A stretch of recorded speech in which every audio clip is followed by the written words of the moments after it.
Se acostume mostra a vivência e história dos povos indígenas, narrado por quem viveu e faz essa história sem parar.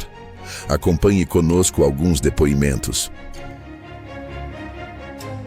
Falar de terra indígena Rio Branco é uma felicidade enorme para mim, porque nós carregamos uma riqueza profunda e que ela reflete uma luta passada dos demais lideranças que passaram nessa região, nessa liderança que daquelas pessoas que trabalharam mesmo sem ter um conhecimento igual nós temos hoje para segurar esse território, essa terra indígena Rio Branco ao qual pertencemos. Falar de terra indígena é falar de vida, de evolução. A terra indígena é composta por várias etnias. Dentre elas, posso citar aqui o povo Campé, o povo Tupari, o povo Aruá, Macurape, Canoé, Aricapu, de Arroz. Então somos um povo composto na terra indígena Rio Branco. Isso nos dá uma referência complexa, uma referência que o pessoal olha para nós e fala assim, poxa, por que esses caras são várias etnias na terra indígena Rio Branco e eles têm o mesmo pensamento, têm mesmos ideais, busca, trabalham com o mesmo objetivo. Então isso para mim é fenomenal, isso para mim é extraordinário falar da terra indígena Rio Branco. E os povos aqui que habitam na terra indígena Rio Branco, ela evidencia a valorização, trabalham, né? Hoje sempre eu tenho falado que nós, povos indígenas, nós temos que trabalhar para ter mais condições de vida, trabalhar para a gente ir em busca daqueles que nós queremos, principalmente na questão de conhecimento, ampliar o conhecimento e trazer a nossa realidade. Hoje nosso povo eles trabalham, em uma das áreas que eles trabalham é a questão da agricultura. Tem nossos parentes, tem agricultores que são referência no estado, no município e sempre se destacando na questão da agricultura. E trabalhamos aí com produção na área extrativismo, na castanha, produção de lavoura branca, como arroz, feijão, plantio de mandioca, farinha. Então essas coisas são essenciais para o nosso dia a dia, tanto para o consumo familiar quanto para a renda. E conforme a evolução, a gente tem aí também alcançado. Tem indígenas que trabalham no setor como educação, né? SEDUC, FUNAI, CESAI. Foram lutas, né, de lideranças que devem ser respeitados por nós, nova geração, e por aqueles que irão de vir. E que nós possamos que essas lideranças possam ser uma referência para nós continuar sempre unidos e sabendo que a união é a base de várias conquistas.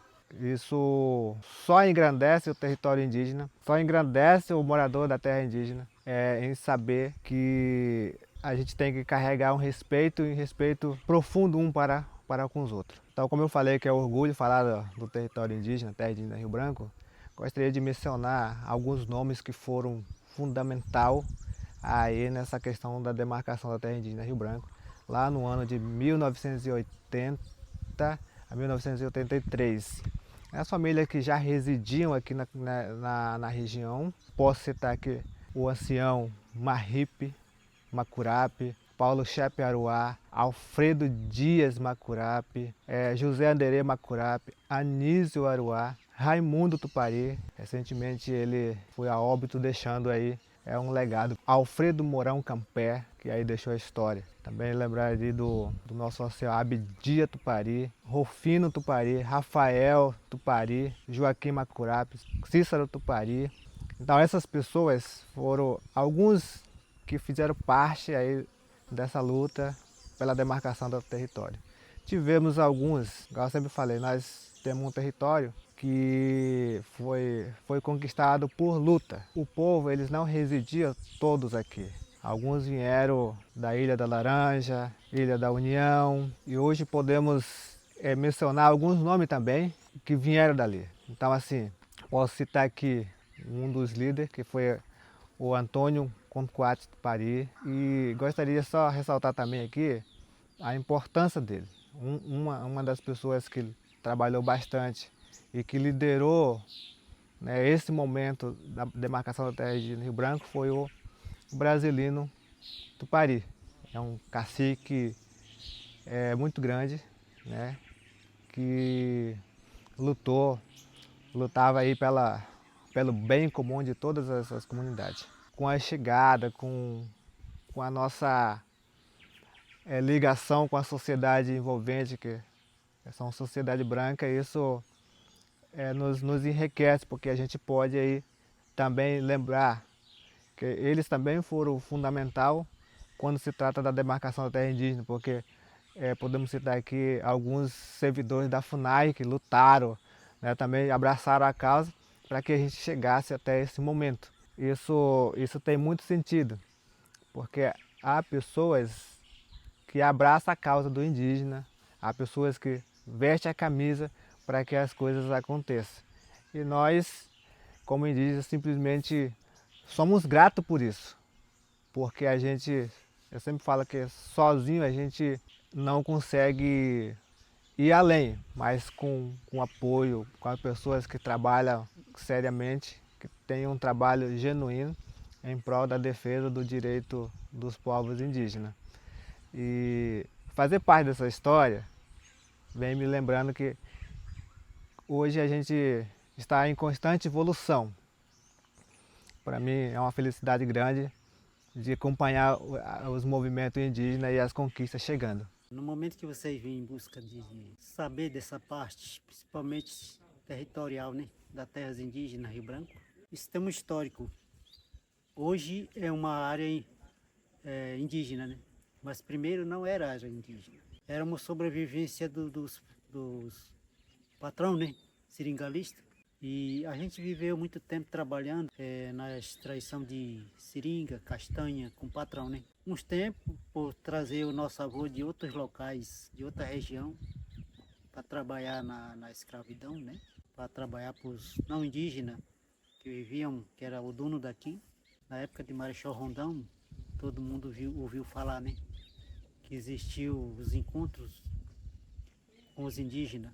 Esse contato aí, ela modificou, né, a nossa sobrevivência lá dentro na época, né? Lá era diferente. Pelo que eles contavam, era diferente. Lá os indígenas só viviam, né, no trabalho de uma lavoura pequena para sobreviver, né? Já eles vieram para cá já para trabalhar na escravidão. Como o Ricardo Franco já era uma aldeia pelo padre, né, foi tirado várias etnias daqui. Vieram mais 2 vezes e levaram as embarcações cheias de Macurape, Tupari, o Zaruá mesmo, e outras etnias que permaneciam. E ficamos pouco, nós não quisemos ir.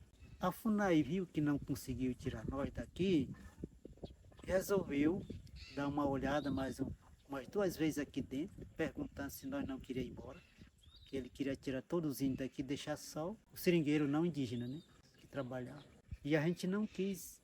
Aí resolveram vir fazer a demarcação da terra, que hoje nós permanecemos aqui dentro. Aí a FUNAI entrou aqui dentro, depois da demarcação da terra, disse: tá, a terra para vocês hoje vai ser demarcada, vocês vão ter uma vida mais livre. Que tudo que vocês fizerem é de vocês mesmos. Vocês vão ter a negociação de vocês mesmos. Vocês vão começar a andar com as mãos de vocês mesmos, que aí vocês vão trabalhar e vender, né? Foi tirado os pessoal aqui, foi muito ameaça por cima de nós, mas a gente conseguiu ficar mais livre, né? Estamos vivendo. Durante esse tempo todinho, a gente tem visto algumas mudanças, sim. A tecnologia mudou muito. A gente ouve falar que nós temos bastante terra, mas a terra que nós temos hoje, para mim, ainda é pequena, porque nós não temos dinheiro para nós comprar todos os alimentos para nós. Nós sobrevivemos nessa pequena floresta que nós temos hoje, nós temos a nossa caça. Temos nossos peixes, graças a Deus. Nós sempre ameaçados, né, nós, pelos interesses. Desde o passado, historicamente, eu vejo uma mudança muito grande. Hoje estamos falando da tecnologia pelo celular, né? As crianças hoje estão diferentes, né? Tem estudo online. Eu acho que é uma coisa que está com facilidade na mão, né? Falar do café, né? A gente começou assim, né? O meu interesse era muito plantio de café, né? Trabalhar em café. E sempre trabalhando com esses mudas daqui, que era essas mudinhas mesmo, fazendo um viveirinho para mim, um canteirinho, de todo jeito eu veio querendo levar minha vida, né? Tá indo para frente, né? Comecei a mexer com café, os cafés comuns, não tinha, não tinha uma ajuda de ninguém, era facão, era o enxada, machado para derrubar madeira, né? Fazer a roça. Aí foi fazer um viveiro pequeno aí. Quando a associação, criaram a associação nessa associação aí, pedi umas gasolinas e uma mangueira só para fazer as mudinhas do café. Pela associação, quando começou, né? Plantei esses poucos de café, ele ia dar uma olhada lá, o Iri, né? Ele era o presidente, tirava umas fotos lá, falava que um dia a minha vida ia melhorar. E com aquele lá ele foi divulgando, né, o meu trabalho. Funai chegava já para olhar minha roça, mas era aquele que eu tinha até vergonha de mostrar, levar lá no meu cafezal para mostrar os meus cafés. Na foto a gente vê bonito, né? Mas o pessoal queria ver. Aí quando entrou o projeto Tribo, já o, quem é vereador hoje, o nosso vereador lá, o Dalton, falou que ia conseguir umas mudas de café para mim, café clone. Aí ele me mandou os 400 mudas de café. Aí não sabia plantar os café clone, teve que esperar os técnicos, porque aqui é difícil pra gente, mas agora mudou muito nosso trabalho de roça. Aí ele foi divulgando meu trabalho, já tirando, aí daí pronto. Aí foi quando me colocaram no projeto da Três Coração, né? Projeto Tribo.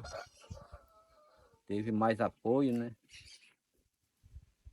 E a FUNAI me ajudando aqui acolá também. Hoje não, hoje estou mais melhor porque eu tenho a irrigação para café. No nosso viveiro hoje nós temos mais uma irrigação de novo para fazer as mudas, né? Isso tá bom demais pra gente. E nós estamos aí trabalhando, os meninos todos animados, né? Mas é desse jeito a nossa vida aí. Hoje mudou bastante, né? E que chegou hoje nós temos. Hoje nós trabalhamos mais diferenciado. Muito, muito diferente de que nós trabalhava primeiro, né? Porque o primeiro nós não tínhamos um café de qualidade, nós não tirava nosso café e vendia de qualquer jeito. Hoje não, nós tiramos o nosso café e já vende direto para a empresa, né? Esse ano que a gente já vai começar a tirar o café produzido já na irrigação, né? Eu o café nem sabia como que estava, acho que estava todo morto por causa da seca, né? A gente não. Porque assim mesmo com a irrigação já sofreu bastante, mas nós estamos com café bom aí para esse ano. Mudou muito com esse canal. Hoje nosso café é de qualidade, né?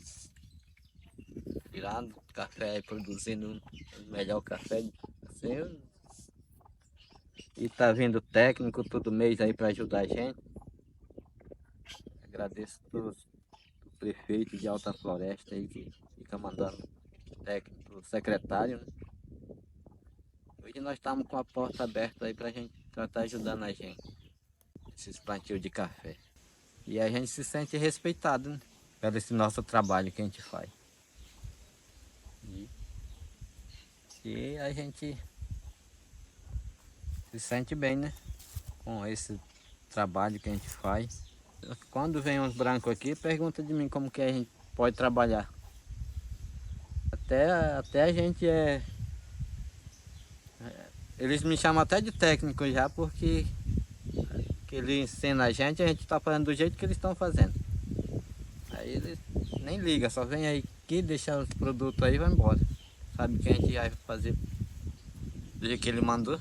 A terra indígena Rio Branco, a história da demarcação, ela começou 82 para 83. 1982 para 83 foi a demarcação da terra indígena Rio Branco. Começando aqui no ponto 1, próximo ao Morro Pelado, e onde participei da abertura, junto com mais parentes, né, que não estão vivos. O Amando, o Rafael, o seu Rufino e o Regino. São pessoas que participaram.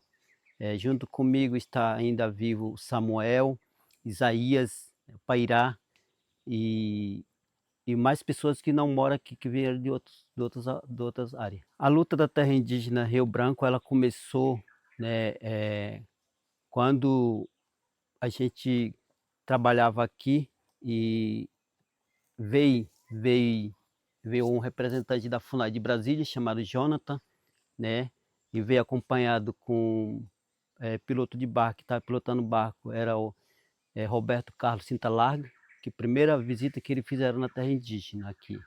Quem estava aqui dentro da terra indígena aqui, quem estava aqui dentro da terra indígena Rio Branco também não se encontra vivo, que era o Paulo Chepe, seu Anísio estava aqui dentro, Alfredo Dia, Marripe, seu Alfredo Mourão, que é meu pai, seu Abidia e o Rufino Tupari, o Rafael, o seu Alfredo Tupari, que estavam aqui dentro da terra, já aqui dentro do seringal, mas estava aqui dentro. E o que aconteceu quando fez esse daí?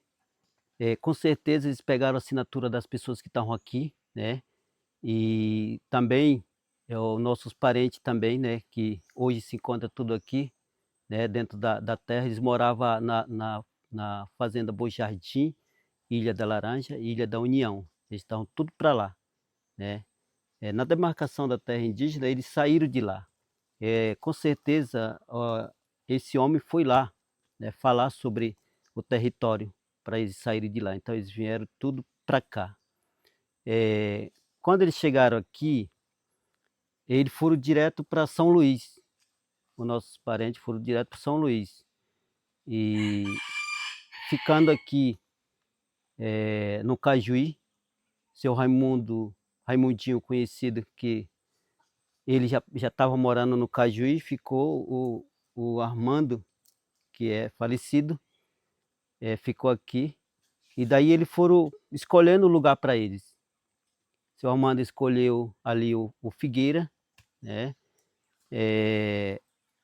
O Severino escolheu Trindade, com a família dele. José Tiraí escolheu Serrinha, com a família dele. E o Paulo, que está lá na aldeia Nazaré. Então, depois de toda demarcada, eles vieram escolhendo o lugar para eles ficarem, que até hoje eles estão aí. Que hoje nós estamos todos unidos dentro de um território, né, que a gente considera tão pequeno, mas nós somos 9 etnias dentro de uma terra indígena. Isso, para mim, não tem dúvida, eu fico muito feliz, porque se não tivesse esse território, com certeza, o que estavam já saindo daqui, a gente não sabia como que estava hoje. Também a luta nossa, né, para retirar o pessoal depois da demarcação, ficaram morando ainda os patrão, os gerentes, como chamam, eles ficaram morando 3 anos ainda lá na aldeia Colorado. E nessa época a gente já contava com a terra demarcada, que era nosso, e nosso parente chamado Cícero, ele foi numa colocação onde estava não indígena lá e ameaçaram ele. E de repente ele saiu de lá e comunicou para o cacique brasileiro e para o seu Antônio Concoate. E daí eles fizeram uma reunião e saíram daqui, foram para São Luís. Chegaram lá, eles combinaram lá de tirar todo esse pessoal que estava aqui dentro. Eles pegaram o próprio barco, que era o nosso, um barco grande, que ele chama Chata, eles pegaram e vieram colhendo esse pessoal desde lá, do dentro do Garapé Preto, como Colorado e outro lugar, vieram tirando eles e foram deixar lá no Palhau, para não ter mais conflito. A gente até ajudou, né, na retirada, a gente não foi até lá, mas nós ficamos aqui na aldeia e pediram para que quando eles chegassem aqui a gente encontrasse com eles também tudo armado, e que nós fizemos. A gente se armou para esperar eles na aldeia Cajuí, eles chegaram lá, o barco lotado de pessoas. E mais interessante que o cacique brasileiro, ele pedia para o pessoal cercar as casas do seringueiro, e ele entrava dentro da casa para conversar com eles, para desarmar eles. E eles ouviam ele entregava tudo que eles tinham de arma, entregava para ele. Ele foi só colhendo aquela arma, no momento não teve nenhuma ameaça. O que eu tenho hoje assim, orgulho de ter essa terra demarcada. e homologado, né? Isso é para a geração que está vindo aí, essa luta de nós, né, ter essa terra. Eu tenho orgulho dessa terra, porque essa terra aqui, ela representa, né, vida, ela representa muita coisa para nós. Na demarcação da terra indígena, essa terra aqui foi demarcada pelo Exército de Brasília. E, e eles precisavam de carregar o alimento, né, para o seu acampamento. E aí tinha um helicóptero que fazia, que era o transporte de levar a mercadoria onde eles estavam. Então, assim, para abastecer o helicóptero, a gente tinha que descer, eu e o Chico 2000, né, e o Samuel, junto com o saudoso Rui também, que já faleceu. A gente descia daqui até o Forte Príncipe da Beira para trazer 200 litros de querosene. E de lá para cá a gente também enfrentou várias barreiras, porque assim, nós chegávamos abaixo de um lugar lá chamado Laranjal, e lá o rio, pela volta do rio, se fechava tudo, tudo. Dessas, nós chamamos coxa, né? E não tinha como a gente passar pelo rio, e tinha um desvio de 20 metros, mais ou menos 30 metros. Tirava os tambor, jogava do bote para a terra e saía rolando até do outro lado. E arrastava o bote para desse lado e nós saía rolando o tambor e colocava dentro do bote para chegar até o estaleiro. Essa viagem nós levava uns 4 dias de voadeira. Nós saía daqui, dormia no Palhau, no outro dia nós chegava lá bem umas 6 horas, lá no Forte Príncipe da Beira. E vim embora. Tinha um bote que pegava 2 tambor e tinha um bote que pegava só um. Mas mesmo assim nós trazia aí esses 3 tambor de querosene para abastecer o helicóptero. Ele levava, né? Mas a medição da terra indígena foi a pé mesmo. Eu até acompanhei desse lado de cá, para o lado de São Miguel, eu acompanhei daqui do começo e até sair lá no Bom Jesus. A gente também sofreu bastante quando estava demarcando isso daí. Uma vez nós saímos e acabou a mercadoria para nós ficamos comendo só pama, aquela frutinha nativa, pama e feijão com palmito de açaí, para nós chegar até lá. Então, assim, tudo isso nós temos passado para demarcar essa terra indígena. E naquele tempo a saúde era cultura mesmo, né? Cultura mesmo, o povo usava muito medicina tradicional, né? E assim nós tínhamos o pajé, né? O pajé que curava também a gente, né? Continuava, né? Dando continuidade na saúde, né? E buscar medicina no mato. E o pajé também acompanhando, né? Curando a gente e assim a gente ficava bom, né? A gente sempre acreditou no trabalho dos pajé, né? Ficava bom, porque a gente também tinha que cumprir, né? Aí a gente ficava bem, né? E de repente, quando chegou o não indígena aqui, que era enfermeiro, né? Aí a gente já começou a usar medicamento do não indígena, né? Que é o remédio hoje do branco. E a gente veio também, naquele tempo as coisas eram muito difíceis, nós não tinha barco, nós não tinha nada, né? O nosso transporte aqui era o reminho, né? E o barquinho feito de madeira. E para chegar até onde a gente ia pegar carro, essas coisas assim, era muito difícil. Era 2 ou 3 dias para chegar até o local, né? E é conhecida a aldeia São Luís, lá em cima, né? É a última aldeia terrestre. E daí a gente passava por esses momentos com muita dificuldade, né? Mas hoje nós temos, a tecnologia já avançou bastante, né? E a gente vem acompanhando que as coisas já melhorou bastante, né? A gente tem equipe em área, está trabalhando junto com nós. Também hoje a nossa técnica, né, que trabalha junto com nós também, que é indígena, né, daqui mesmo da aldeia Cajuí. A gente tem visto que a gente já tem avançado nas condições de melhoria, né? A saúde está bem, né? A tecnologia avançou muito, né, dentro da cultura indígena, porque até a gente mesmo naquele tempo a gente não tinha acesso em nada, né? Para fazer a comunicação era muita luta, né? Naquele tempo a gente tinha um rádio amador que a gente usava nas bases, né? Que são os postinhos de saúde hoje. E a gente vem acompanhando que hoje cada local tem a sua internet, né? E assim a gente vai conquistando as coisas, né? Para melhor. Só para quem vem mesmo aqui na aldeia Cajuí que conhece a nossa realidade, né? Às vezes que fala, não, o índio.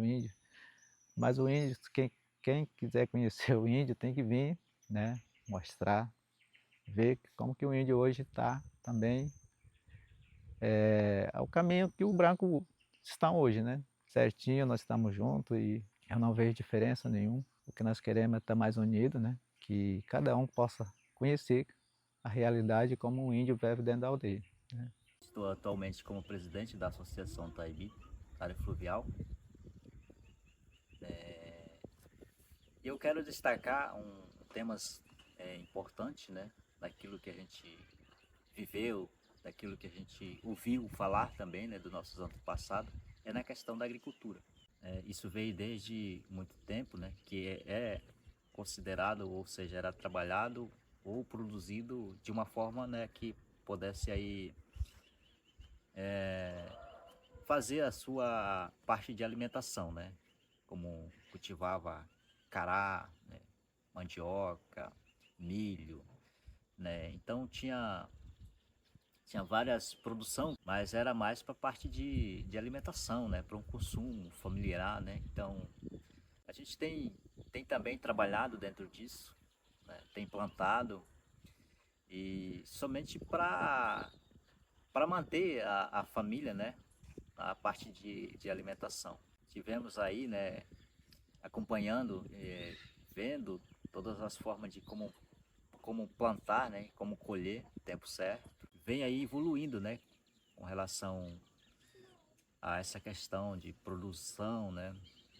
A gente sabe que conforme a tecnologia ela vai avançando, né?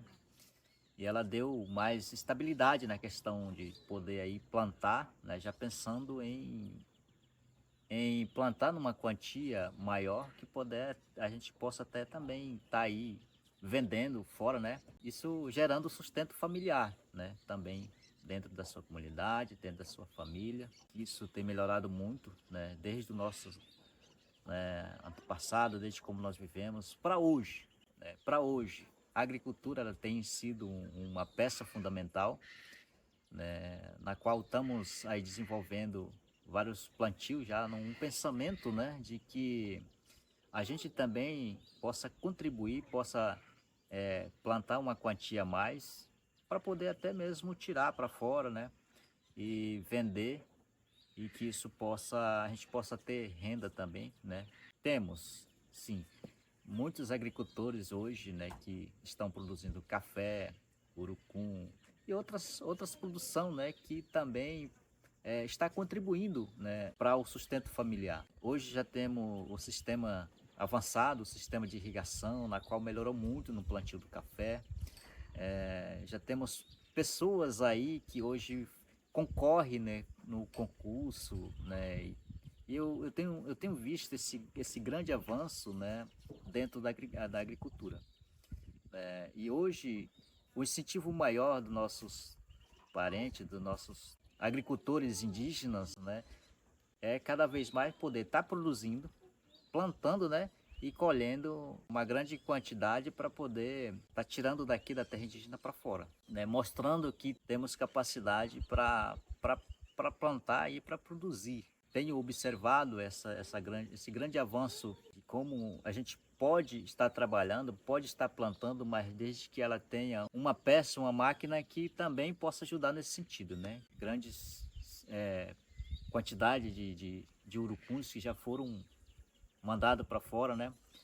E também quantidade de café que já foram vendidos, já foram produzidos. Então eu acredito que é isso, né? O ponto que a gente tem observado, tem visto, estamos aí trabalhando, né, num pensamento de cada vez mais produzir, né, na parte de agricultura, na parte de pecuária também, né, a gente tem visto um grande avanço também, mas isso torna tudo um pensamento, né, naquilo que trabalha hoje na parte de pecuária, né.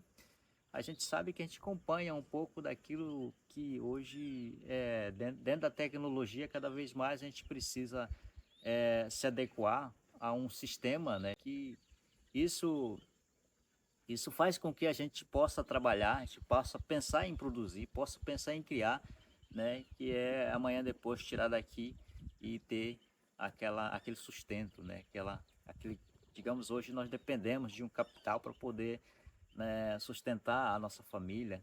Então, tudo isso vem nos incentivando a cada momento, a cada dia, a cada passo que nós damos a cada vez mais trabalhar em cima disso.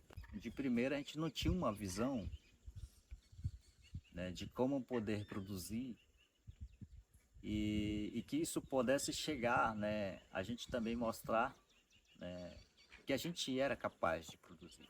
Toda a vida que foram produzidos foi por um sustento familiar, né? E hoje não, com essa chegada das tecnologias, né, isso deu um avanço e melhorou muitas coisas, né?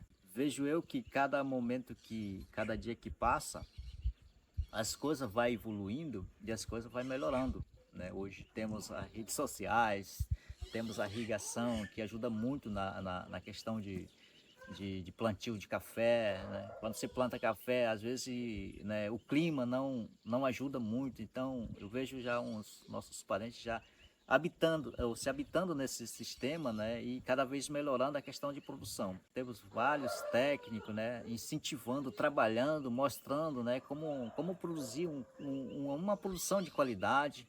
Apesar de tudo, nós trabalhamos muito, né, na questão da agricultura orgânica, né, cada vez vai evoluindo, mas assim, o nosso ponto focal é sempre produzir e sempre vai ser produzir um produto orgânico, né? Então, essa questão de avanço do sistema, tecnologia, isso certeza que melhorou muito, né? Até mesmo questão de comunicação, né? Questão de poder as pessoas estar acompanhando aí, né? O mercado, conforme o avanço, você consegue acompanhar o valores, consegue acompanhar, né, de como você pode trabalhar cada vez mais e produzindo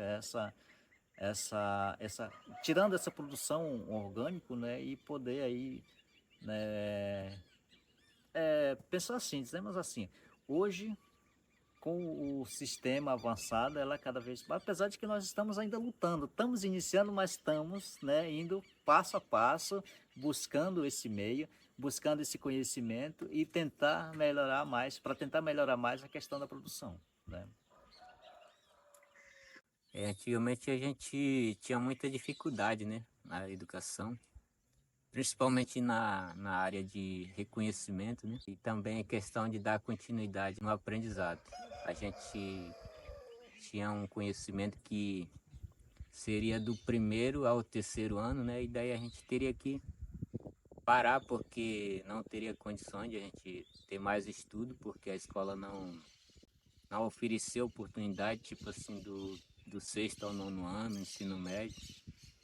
Então, provável que a gente era estimulado só a aprender a escrever, ler e também saber um pouco do cálculo, né? Então, isso era a dificuldade. E muitas das vezes a gente também estudava e a gente não tinha um reconhecimento, né?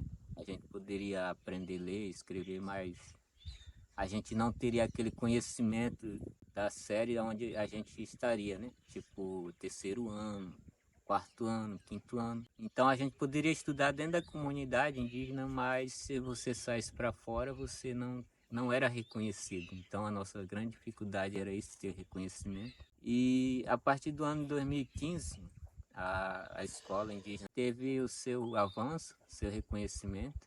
Então hoje nós temos um pouco da evolução, nós temos escola que oferece ensino do primeiro ao quinto ano, de sexto ao nono ano e também ensino médio, através da mediação tecnológica, né? E a gente teve um grande avanço a partir do ano 2015. Ainda a gente tem bastante dificuldade com relação ao recurso. Ali a parte da estrutura da escola melhorou bastante, né? Mas ainda precisamos de alguma ampliação, né?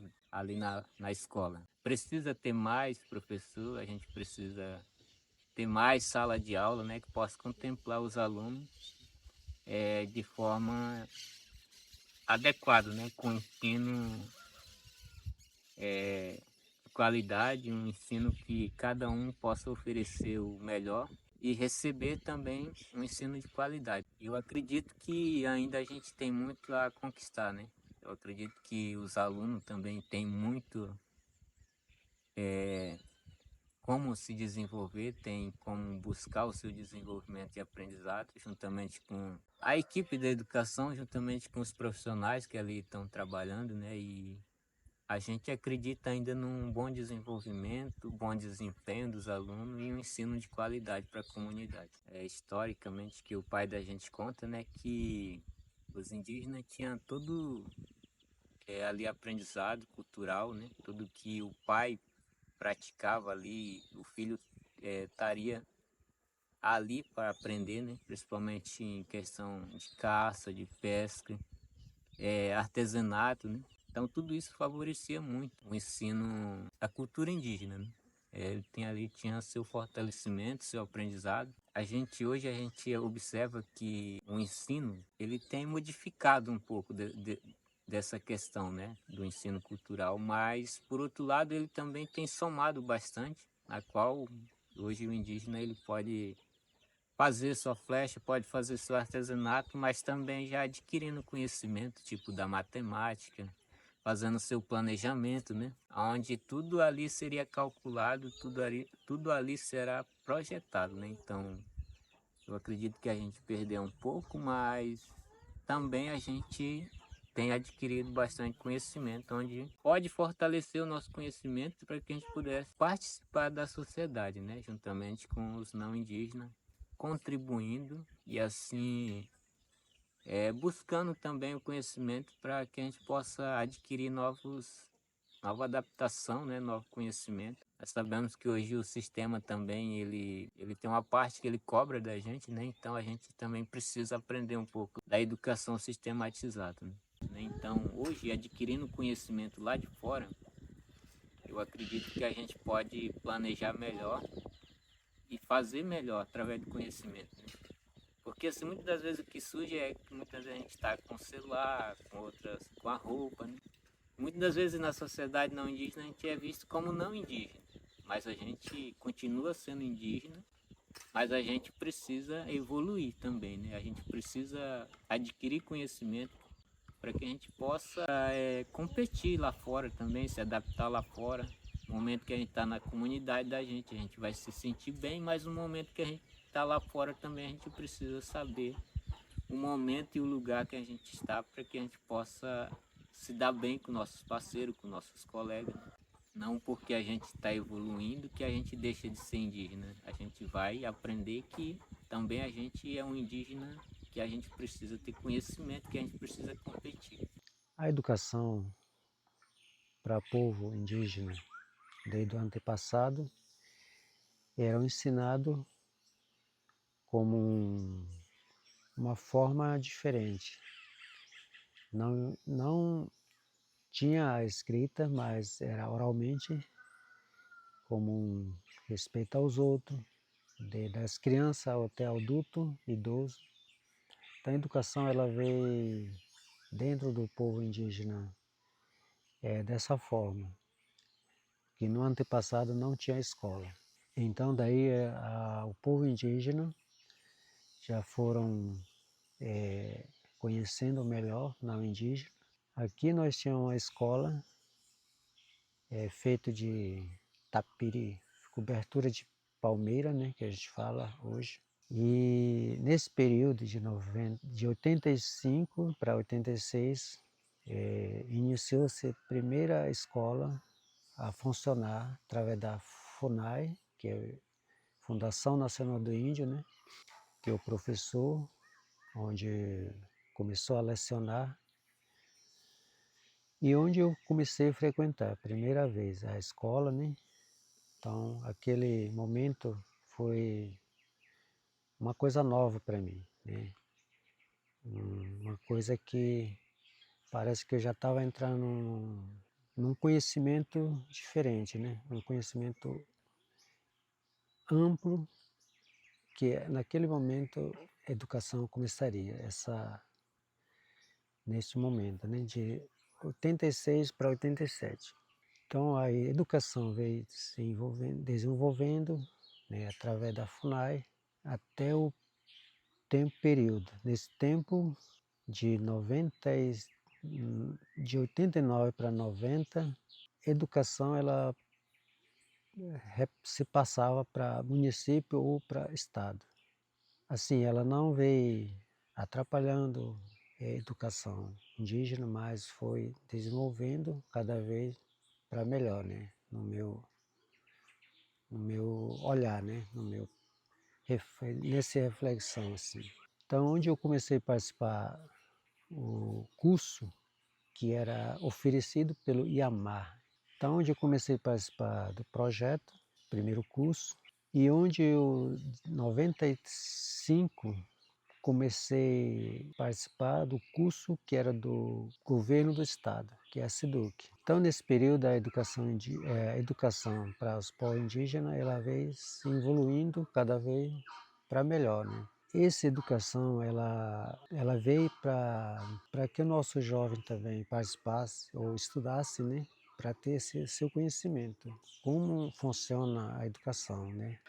Nesse período eu fui buscar mais conhecimento para que nosso jovem, nosso indígena jovem, possa estudar mais melhor, né? Então, a secretária do Estado, que é a SEDUC, ela ofereceu um curso que era o Projeto Açaí, que falava, o primeiro projeto, né, onde eu participei desse projeto.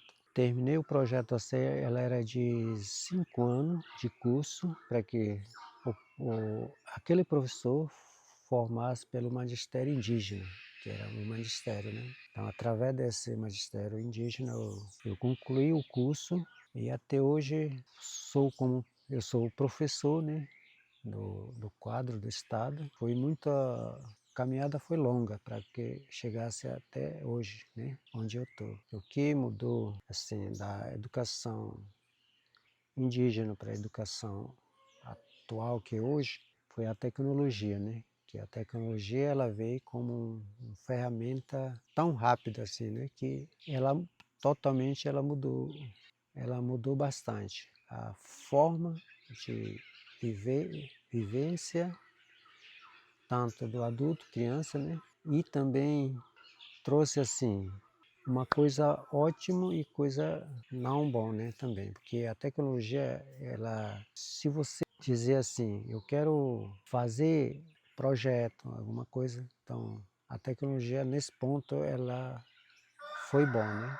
Ela veio para mudar a educação indígena, assim, educação formal, né, que a gente fala, oral também, e que a tecnologia ela busca.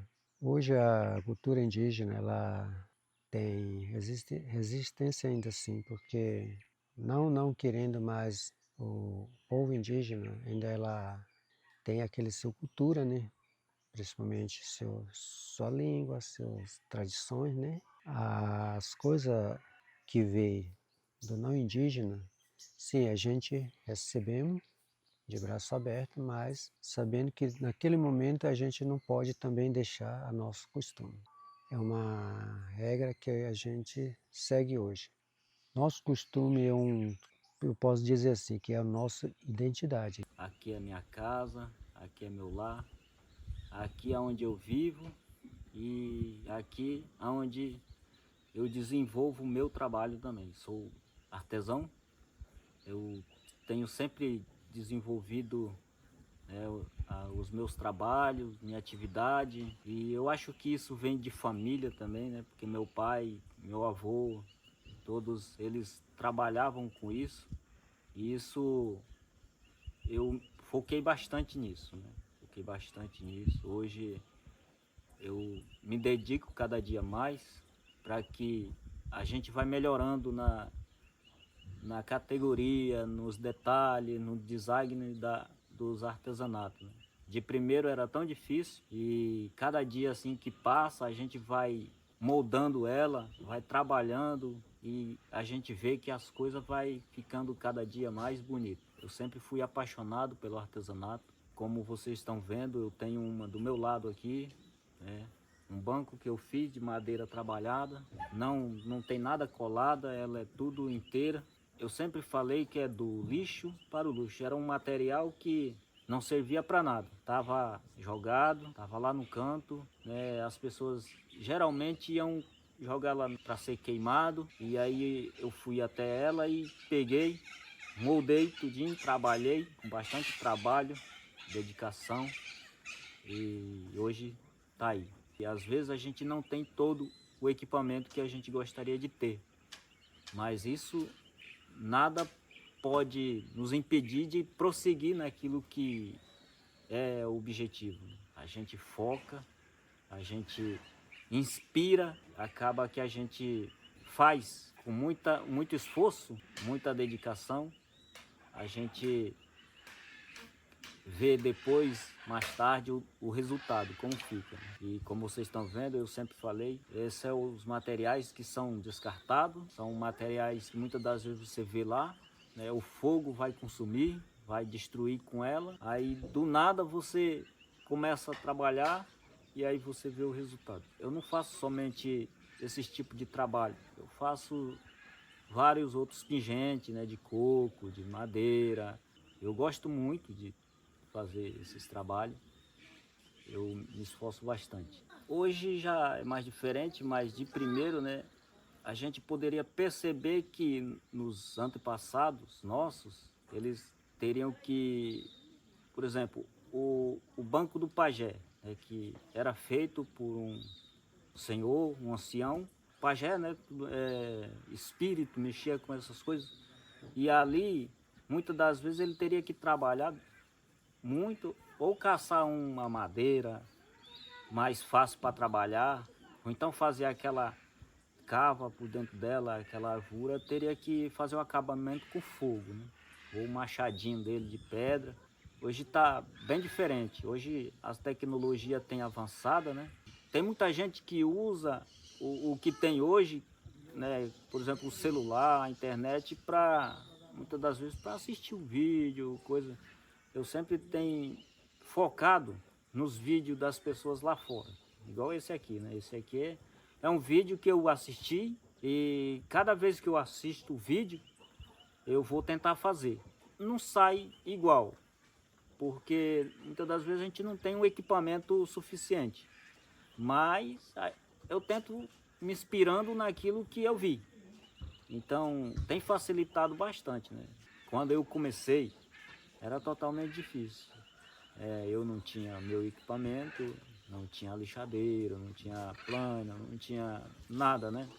Então era praticamente você fazia tudo manual, ou seja, para lixar você teria que lixar na mão mesmo. Eu sei que hoje tem coisas que ainda funcionam assim.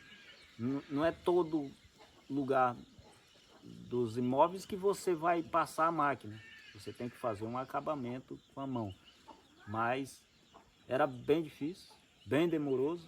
E hoje as coisas cada dia mais, dependendo do que eu vendo, do que eu tiro, eu acabo pegando esse recurso, ao invés de comprar outra coisa, eu compro meus material. Eu estou começando a fazer música na idioma tupari, cultura, né, que é mais importante para nós, né, para os outros que vai vir para o futuro. Então, eu faço parte, né, desse evento, sempre a gente faz aqui na aldeia. Então, sempre eu estou na frente, cantando, fazendo música na cultura. Tem que ser assim, usar a nossa cultura, a nossa idioma, que é muito importante. Eu não quero que se perda a nossa idioma na comunidade. A gente faz música, né? Agora nessa geração é muito importante, como estou falando aqui, para todos, população indígena. A nossa idioma, ela tem valor. Aonde nós estamos, se a pessoa pergunta, não tem que falar que nós somos índios. Eu tenho que falar que eu sou índio. Então, esse não é para mim, mas é para todos.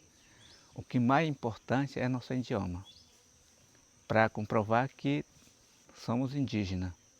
Na cultura indígena dos antepassados, fizeram muitas músicas, mas só que eu não entendi. A frase era assim, meio assim, uma palavra que a gente não entende, dos antepassados, né? Que vieram da maloca. A música era é difícil de entender, né? Então hoje a gente faz música com a letra, né? A gente está aprendendo, fazendo a letra escrita, né? E fica fácil, né? Também quando a gente faz música, canta, a gente usa também instrumento, né? Não indígena hoje, né? Porque e também fica bom. E na época não tinha esse instrumento, então entra um pouco desse aí, mas só que fica mais bom também, esse aí para mim, né?